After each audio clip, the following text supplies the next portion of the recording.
वो फट्टू बोला चिब्बट औरत। तो हेलो भाई लोग, तो आज मैं देख के आ रहा हूँ एक और ऐसी मूवी जिसपे मुझे भर के गाली पड़ने वाली है, जस्ट लाइक जैसा मुझे मेरे ताज स्टोरी के रिव्यू पे पड़ी थी, लेकिन इस बार ग्रुप कोई और होगा। तो आज मैं देख के आ रहा हूँ यामी गौतम स्टारर हक मूवी, एंड मुझे जरा भी नहीं लगा था कि ये मूवी इतनी अच्छी होने वाली है भाई लोग। This movie was very good with crisp screen play. तो ये मूवी की कहानी बेस्ड है on the real life story of Shazia Bano Khan ए शाह बानो, जिन्हें 3 तलाक दिए गए थे after almost 14-15 years of marriage, जिसमें इन्होंने 5 बच्चे भी पैदा किए थे। एंड इस 3 तलाक के चलते शाह बानो ने अपने हस्बैंड पे केस फाइल कर दिया था जब उन्हें एलिमोनी नहीं दी जा रही थी। एंड इनके पति खुद एक बहुत बड़े जाने माने वकील थे इंदौर के, एंड ये केस इसी वजह से एक बहुत बड़ी नेशनल सेंसेशन बन गया था उस टाइम पे, क्योंकि इसमें सेक्युलर आइडियाज, एक इंडिविजुअल की पहचान, शरिया लॉ एंड मेनली एक इंडिविजुअल का हक, ये सारी बातें इसमें क्लैश हुई थी। एंड ये सारी चीज इस मूवी में बहुत ब्यूटीफुली दिखाई गई हैं भाई लोग। वेल, सबसे पहले इसकी अच्छी पॉइंट्स पे बात कर लेते हैं, जो कि है यामी गौतम। यामी गौतम ने ये मूवी को पूरा कैरी किया है अपने कंधों पे, एंड मैं ये बात जरा भी एग्जैजरेशन के साथ नहीं बोल रहा हूँ भाई लोग। Her work here is just amazing. जो एक्टिंग की है उन्होंने अपनी आंखों से, it is just so brilliant. एक सीन है जहाँ उनके पति अब्बास खान, जिनका रियल लाइफ नेम था मोहम्मद अहमद खान, जो मूवी में प्ले कर रहे हैं इमरान हाशमी, जब वो दूसरी शादी करके आते हैं, उससे पहले का जो शॉट है जहाँ शाह बानो को पता चलता है कि उनके पति की घर वापसी हुई है, वो इतना एक्साइटेड रहती हैं उनको देखने के लिए, लेकिन जैसे ही उन्हें पता चलता है कि उनका पति कितना बड़ा चमड़ी, मेरा मतलब है कि दूसरी शादी करके आए हैं, भाई मैं ये बात थोड़ी सी भी एग्जैजरेशन के साथ नहीं बोल रहा हूँ, पर यामी गौतम ने सीरियसली इरफान खान सर के लेवल की एक्टिंग की है। बस एक ही एक्सप्रेशन के साथ यामी इतनी सारी चीजें, इतनी सारी बातें कन्वे कर देती है ऑडियंस को कि वो क्या फील कर रही है, उसके मन में क्या चल रहा है, कैसे उसकी जिंदगी पूरी तबाह हो गई है। It is just done so well and it will stay with you जब आप ये मूवी देख के बाहर निकलोगे। So Yami Gautam performance is just too good and amazing. And उसके बाद जो चीज इस मूवी की बहुत बढ़िया है ना, वो है इसका स्क्रीन प्ले। नाउ जिन्हें नहीं पता है तो मैं बता दूं कि शाह बानो का case total more than a decade चला था, from session court to Muslim personal law board to high court, and last में जाके फैसला हुआ था in the year 1985 in supreme court. And ये मूवी के मेकर्स को शाह बानो की शादी से लेके उनके केस के फाइनल वर्डिक्ट तक एक जर्नी दिखानी थी, which was from year 1932 to year 1985, and it has been done so brilliantly. Movie start होती है उनकी लव लाइफ से, फिर शादी, एंड फिर कैसे शादी में प्यार खत्म होता जाता है। शाह बानो और उसके पति के बीच में डिस्टेंस कैसे बढ़ते हैं,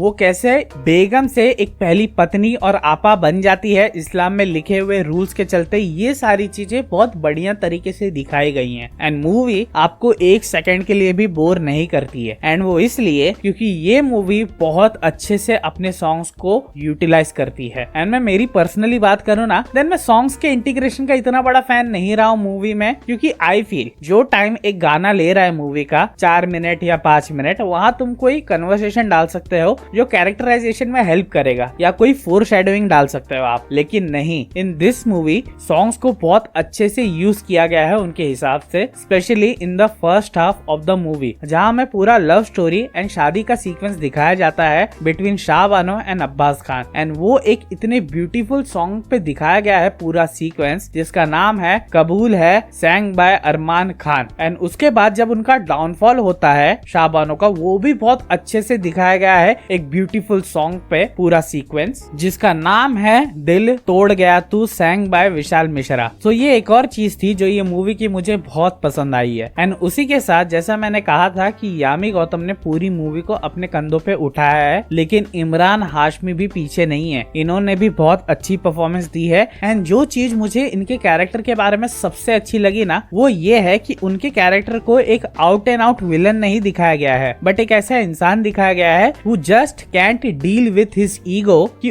उसके इंदौर के सबसे बड़े वकील होने के बावजूद भी अपने बीवी के साथ लड़ना पड़ रहा है 400 रुपए की एलिमोनी के लिए। एंड जो उनकी परफॉर्मेंस है ना ये मूवी के क्लाइमैक्स में, जब वो सुप्रीम कोर्ट में अपना स्टेटमेंट देते होते हैं, it's one of the best Imran Hashmi performance till now. So देखो ये मूवी बहुत अच्छी है, लेकिन नो डाउट ये मूवी बहुत से लोगों को ट्रिगर भी करने वाली है, बहुत ज्यादा। लेकिन ये ट्रिगर ना ताज स्टोरी के जैसा नहीं होगा कि बस आपको गुस्सा बेचा जा रहा है। ये मूवी बहुत सी बातों को आपके सामने रखती है एंड फिर जो सही बात है वो आपको खुद डिसाइड करने देती है। एंड एक बात जो मुझे बोलनी थी ना, कि जब मैंने अपना ताज स्टोरी का रिव्यू डाला था तब मुझे भर भर के गालियां पड़ी थी, सिर्फ कमेंट सेक्शन में ही नहीं बट मेरे घर पे भी, क्योंकि मेरी माँ जो है वो है भक्त of our PM Modi and मैं भी हूँ एंड एक हार्डकोर हिंदू भी हूँ। लेकिन इसका मतलब ये नहीं है ना कि मैं चूतिया हूँ, at least movie and movie review के मामले में तो कतई भी नहीं हूँ। सो अगर मेरे सामने कोई बहुत ज्यादा भर भर के ब्लेटेंट हेट और लाई बेचेगा तो ऑफकोर्स मैं उसको कॉल आउट करूंगा है भाई लोग। एंड वही मैंने किया भी था अपने ताज स्टोरी के रिव्यू के साथ। लेकिन मुझे एक बात पूछनी थी, ये मूवी में ऐसा दिखाया गया है कि 3 तलाक कुरान के अकॉर्डिंग वैलिड नहीं है एंड ये मूवी ना शरिया लॉ को नीचे गिराती है एंड ना ही इस्लामिक आइडियाज को, बट ये मूवी जरूर बता देती है काइंड ऑफ कि जिस चीज के लिए इस्लाम को इतनी गालियां पड़ती हैं, जिस चीज के लिए इस्लाम को लोग इतना हेट करते हैं, वो सारी चीज कुरान में है ही नहीं। ऐसा मैं नहीं बोल रहा हूँ, ऐसा ये मूवी क्लेम करती है फ्रॉम यामी गौतम्स कैरेक्टर शाहबानो कि ये सारी चीजें मैनिपुलेट की गई हैं एंड इसका गलत फायदा उठाया जाता है इस्लाम में। सो मुझे पूछना है विदाउट एनी हेट और भड़काने वाली बात कि क्यों, यस व्हाई, क्यों ऐसा है कि इस्लाम में औरतों को एक टूल की तरह देखा जाता है जो सिर्फ बच्चे पैदा करेंगे एंड अपनी दूसरी बीवी के आने का इंतजार करेंगी एंड पूरा टाइम अपने आप को ढक के रखेंगी एक काले कपड़े में। चलो मैं बुरखे का मान सकता हूँ कि वो औरतों की सेफ्टी के लिए होता है फ्रॉम दरिंदे वहशी जो सड़कों पे घूमते रहते हैं। लेकिन चलो ये गंदा वाहियात नीच हरकत काम करने वाला एक हिंदू ही होगा, क्योंकि एक मुसलमान तो एक बुरखा पहनी हुई औरत के साथ कभी भी ऐसा नहीं कर सकता है। ओके अब मैं क्या बोलूं। देखो मैं यही कहना चाह रहा हूँ जो ये मूवी ने कहा है कि इस्लाम या कुरान में पढ़ाई हुई या लिखी हुई बातें गलत नहीं है, लेकिन कुछ लोगों ने अपने फायदे के लिए इसको मैनिपुलेट कर दिया है। एंड इसी के लिए मैं फिर से पूछता हूँ क्यों ऐसा है कि इस्लाम को ऐसा बना दिया गया है जहाँ औरतें सिर्फ बच्चा पैदा करने का काम करेगी एंड 72 हुरों में से एक बनने का वेट करेंगी। क्यों ऐसा है कि लव जिहाद जैसी चीज इस्लाम में से आई। क्यों ऐसा है कि लोगों को घूंघट से बहुत बड़ी प्रॉब्लम हो जाती है एंड फेमिनिज्म की एक बहुत बड़ी मुहिम भी चल पड़ती है उसके पीछे कि घूंघट पहनना चाहिए या नहीं पहनना चाहिए। पर वहीं पर एक औरत ऐसा घूम रही है जैसे उसको किसी ने शनि की नजर वाली डॉल का कॉस्प्ले करने बोल दिया हो। क्यों ऐसा है कि आपके पास एक पर्सनल लॉ वर्ड है, क्योंकि जब कुछ ऊंच नीच होती है आपकी कम्युनिटी के साथ तो आप लोग सीधा इंडियन बन जाते हो एंड सेक्युलर बन जाते हो। अदरवाइज आप अपने आप को मुसलमान कंसिडर करते हो एंड शरिया लॉ को फॉलो करते हो instead of following Indian constitution. And मैं ये मुस्लिम या इस्लाम रिलीजन को डिमीन करने के लिए नहीं बोल रहा हूँ एंड ना ही कोई सार्केस्टिक कमेंट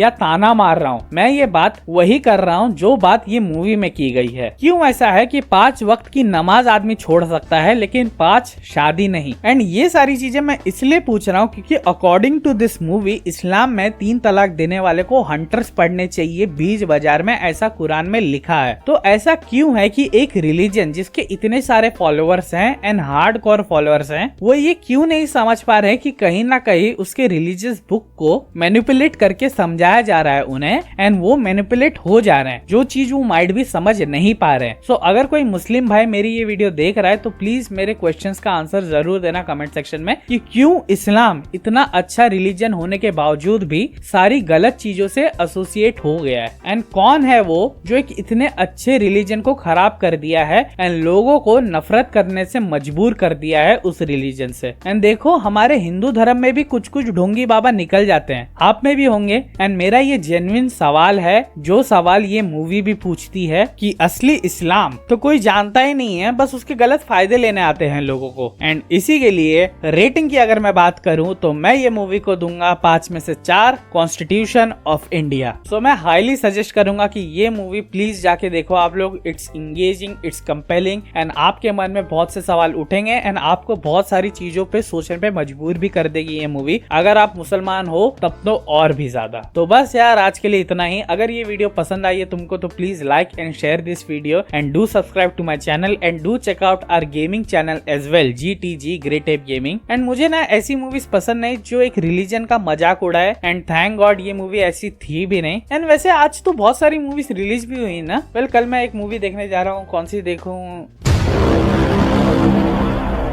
इसकी माँ का भरोसा और डेंटिस्ट का सुझाया तो नक्की जाते हैं। कर लेते हैं अपन। हाँ, हुलिया सुधारना चाहिए समय पूरा समय निकाल दो कि जीटी खुद का भी सुधारना चाहिए और पितृपक्ष भारत सरकार खत्म हो गया है तो दाढ़ी बीड़ी बना लेना चाहिए भाई। हाँ, पितृपक्ष खत्म हो गया है उसे। ये तो मुल्ला जी हो जाएगा। हाँ, ये ठीक है। ऐसा फ्रेंच रखते हैं थोड़ा। थोड़ा इसके पहले वाला दिखा, नहीं इसके बाद वाला। हाँ, ये सही। मुझे ऊपर नहीं जाती, मुझे जाती हो with this much amount of money and जिसका सबसे सूटेबल लगता है डायरेक्टर को या प्रोड्यूसर को बिड, वो प्रोजेक्ट उसको दे देते हैं। एंड यहाँ से ही मेन प्रॉब्लम स्टार्ट हो जाती है भाई लोग, क्योंकि तब VFX का काम चले जाता है उन झाटू चूतिया VFX स्टूडियोज के पास जो सिर्फ थूक पट्टी का काम करना जानते हैं पूरी तरह। ये अपने क्लाइंट को बोल तो देते हैं कि हम आपको इतने टाइम में आपको फाइनल आउटपुट दे देंगे विथ डिजायर्ड रिजल्ट, लेकिन इन रियलिटी ये हमेशा डेडलाइन के आगे ही